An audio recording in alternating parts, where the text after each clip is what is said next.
Eden Amadora, aka Sarah Eden Davis, or as my mom likes to say sometimes, she of many names. I am your friendly Facebook priestess, ally, sister here, just feeling a lot of love for my friends and my community and this place that we've gotten to in our collective navigation together.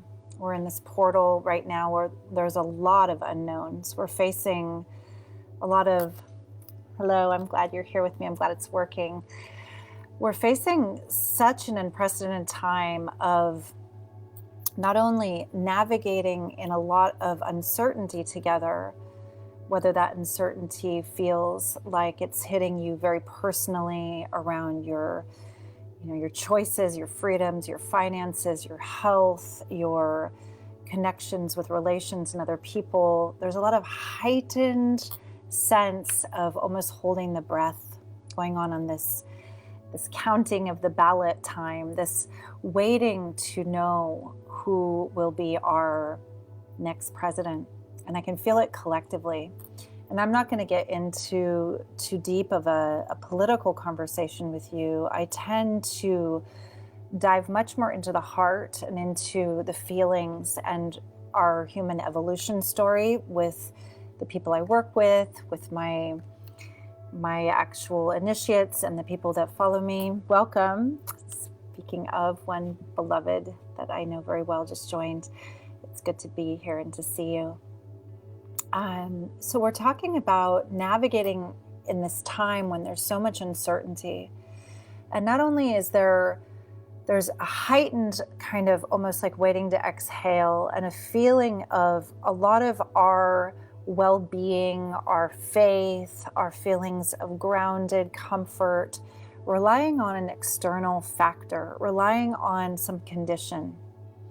So my purpose, my intention in coming in and sharing a little bit of my perspective with you is to hopefully provide a bit of a perspective that will support us to come back to a sense of, even with the vulnerability, even with the unknowns and the uncertainty, and in this very challenging, apparently divided time collectively, and especially in our country, that we can find some peace, some equanimity, and a through line, a center, a sense of home and wholeness, whether or not the outcome that we're hoping for occurs or not. So sometimes I like to use these very simple play on words that help me to anchor an awareness.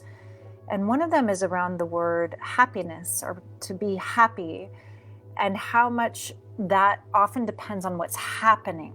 So the word happiness and what's happening, if we place our happiness, our well-being, and our peace on external circumstances and the actions of others and these causal points that seem to be outside of ourselves, we're going to constantly be buffeted around emotionally, and our sense of sovereignty, our sense of well-being, and I am here now. In this, whatever this is mine. It's actually, I take responsibility for my own emotional experience. Whereas joy is part of being present. That even if things happen that may not be what we expect or desire or prefer, that we can still reside in a state of joy and peace and even gratitude, a higher vibrational state. So I wish to be a little bit more vulnerable and speak about some of the things that are going on in my own life.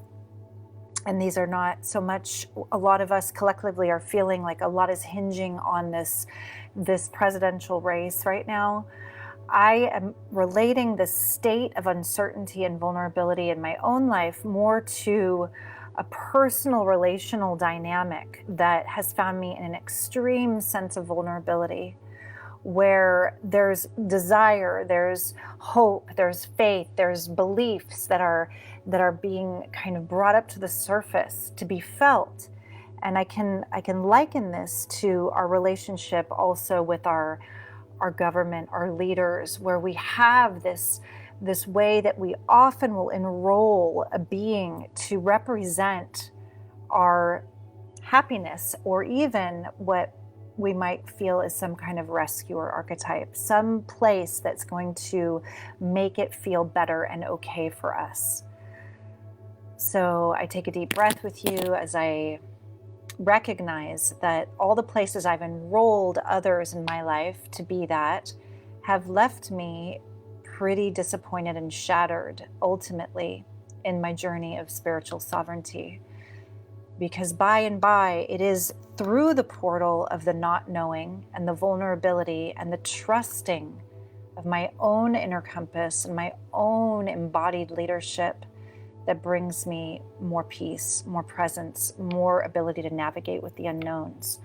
Rather than enrolling, whether it's in a relationship dynamic or some kind of political election race, enrolling someone to represent a figure of, oh, thank God, now it's going to be better. Now it's going to be okay. So we're sitting in this moment of great uncertainty together.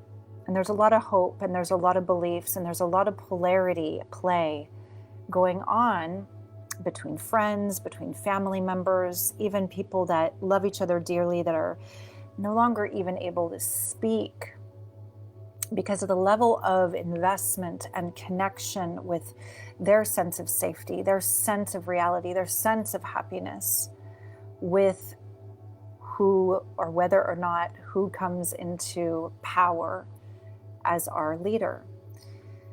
And as I navigate this chapter with you, my invitation is to become more comfortable with the discomfort and the fact that no matter who is elected, no matter who we're in relationship with, no matter who we might have enrolled as a figure of rescuing or saving us at one point, ultimately we'll come back to this place where we choose what's right for us. We decide moment to moment what's true for us.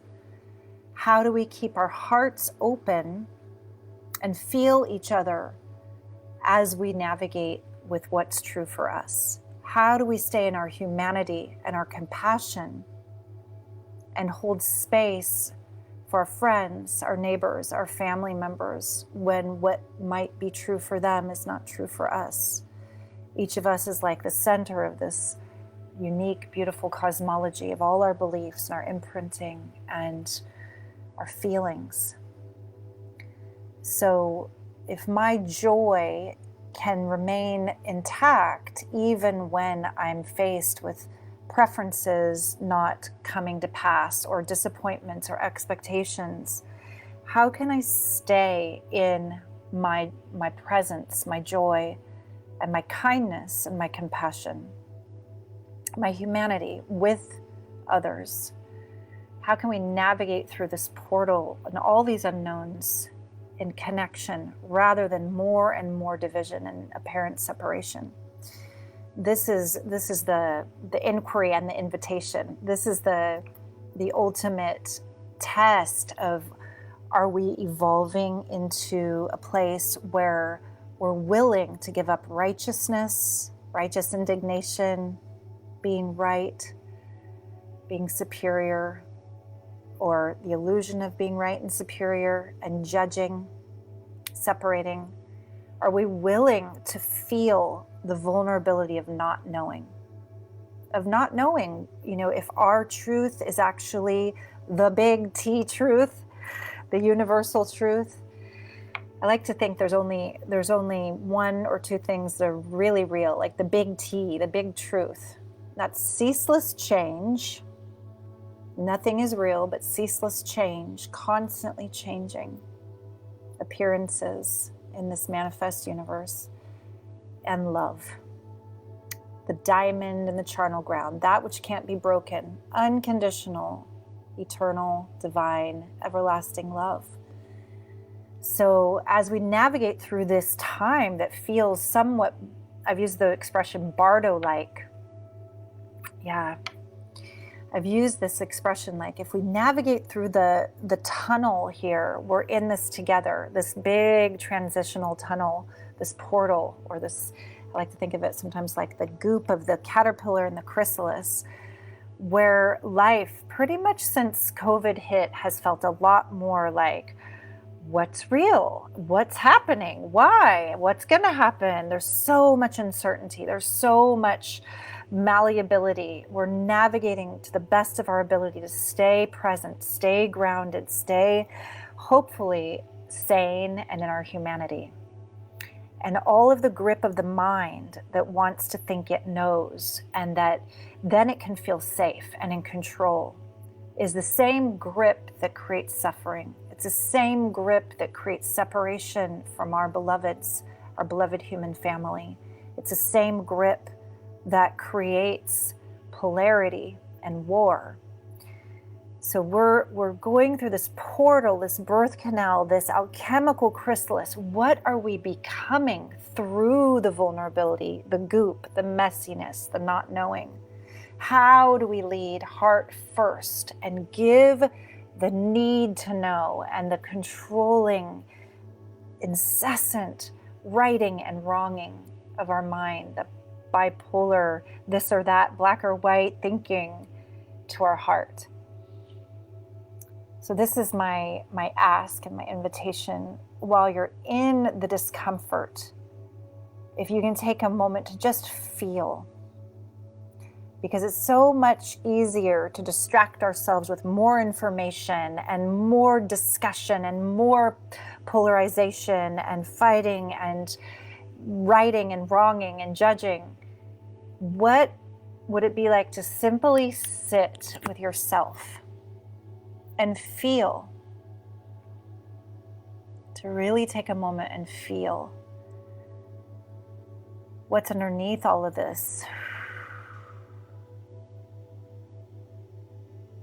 What does this really say in the end about who you are and who you're choosing to be?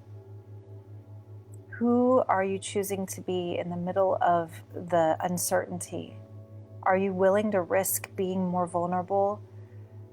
Are you willing to risk saying, I don't know?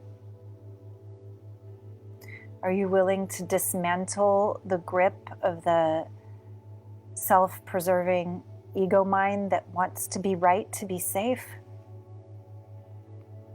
This is my ask and my invitation, no matter what happens. Are you willing to continue to listen to the deeper joy of your heart song and the calling of your soul, and to allow your creativity to flow no matter what happens out there in the big outpicturing of media and the public political scene? We need each other to soften the shields of our hearts and co-create, and to continue to awaken, because this particular passage is not an end-all and a like, oh, phew, okay, now it's going to be okay. There is more and more uncertainty to come. There are more big changes to come. We are shifting an entire age. We are in a great turning. In the Tibetan Book of Living and Dying, and in the Tibetan dream yoga practices, they talk about following the clear light, following the rigpa, or the clear light through the bardos, through the darkness. And in the bardos, we're faced with all of our desires and all of our fears, and how it pulls the ego, the mind, the identity. How do we stay closer and closer to the center and to amplify that clear light and to lift that lamp together through this dark tunnel, through this time of uncertainty? This is another invitation for you that I feel we don't know how until we risk touching the fear, touching the discomfort, and alchemizing it again and again. So thank you if you've joined me, if you're here. I love you. I am here with you. I'm in the uncertainty. I'm in a very vulnerable moment of my own exploration of heart and in life. And whether we're being triggered, or I like to call it the rub for the pearl of our soul polishing is really getting like harder and faster, we're all in this together. We're all feeling more, and the intensity is not going to suddenly pop and lighten up and be complete when the ballots are all counted. So stay with yourself. This is my reminding me through reminding you to stay with ourselves, to stay with our feelings, to stay with this uncertainty and unknown with breath, with patience, with presence, with kindness, with our humanity. I'm just tuning in. It's good to see you here, Kathleen and Diane. Love you so much, sisters. Marina. Yeah, I'm so curious what's in your awareness as you sit in this time with all our sensitivities. We feel each other. We feel the contraction. It's almost like the birthing pains. We feel the collective contraction. We feel through this portal. We've just gone through All Hallows Eve, Day of the Dead. Samhain portal is still ripe. It's the time of our ancestors here, also guiding from beyond the veil. We've just passed through this potent full moon. There's many aspects that are happening on the greater, vaster level working with us as we awaken and evolve. And I'm continuing to hold this time as an incredible evolutionary portal of transformation, even as uncomfortable as it is to keep saying thank you, thank you, thank you. I embrace you, I accept you, I allow you. All the changes in my own life in this last year, all the uncertainty, all the instability, all the unknowns. So again, I'm here with you in my heart, in compassion, breathing. A shamanic teacher, friend of mine used to say, give your mind to your heart. Again and again, give your mind to your heart. It requires courageousness and vulnerability. This is where the word vulnerageousness came in. Are we willing to be vulnerageous together and to take each other's hands? Neighbors, beloveds, friends, families, no matter what happens. Are we willing to step deeper through this clinging and need for our safety? To feel like, oh, you're with me, right? Because we believe the same thing, so I'm safe. We have the same ideologies, so we're going to be okay. Can I be with you in our diverse and vast spectrum of differences on multiple dimensions and lead with you side by side, heart first, in our humanity? This is my prayer today.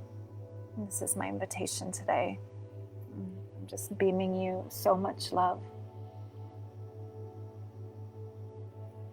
Aw, good to see you. Good to see you. It's been so long, Emma Jane. Aw, so much love, sister. And for all those joining later, I would love to hear what this brings up for you. And if you're here with me live, if there's anything that's resonating, our medicine, when I say the word medicine, it's like shadow and light, where you're being rubbed, where it's really challenging you to stay in your heart, where you're actually like angry, where you feel disillusioned. All of it is welcome. All of it. That is that fuel for alchemy, to name it, to touch it, to hold it with compassion, and to be witnessed. I had an initiate client yesterday talking about vulnerability, and she said, vulnerability requires a loving witness. It really requires that aspect. When we're by ourselves, it's one thing to just feel and grieve and hurt or rage, but to really be vulnerable, it's to be met. It's to be seen, and to allow that energy to come up to be held. So I am here with you in this moment of uncertainty and vulnerability for myself, and I'm holding you, whether I can see you in your eyes or hear your voice or not. That's the limitation of Facebook Live. I prefer Zoom for this reason, that we can actually see and hear each other. That being said, we're here on the etheric. We're here together in this. And we are all here in this rub for our soul polishing. So we breathe together. I'm breathing with you, feeling you. I am another you, in Lakesh Alakin. And as all great saints and masters say, there are no others. I remember seeing this movie. It was one of the first kind of I think it was like in the early 2000s. It was an animated sci-fi movie that was, I wish I remember the name of it. It was off of a video game, and it was a intense movie of war. And I don't watch those kind of movies anymore. It's just too hard on my nervous system. But I remember the scene where these two armies, they seemed to come almost from different planets, and they were charging and marching towards each other. And it was just like one looked so different than the other, and they got head to head. And then one side took off the armor and had the same exact face as the other, and was looking like in a mirror. So this is a little metaphor to leave you with right now. I love you, and I just wish you the most deeply breath-filled continuance of this evening. May you feel deeply and know yourself as beloved as I continue to navigate in the unknowns with you. Much, much love.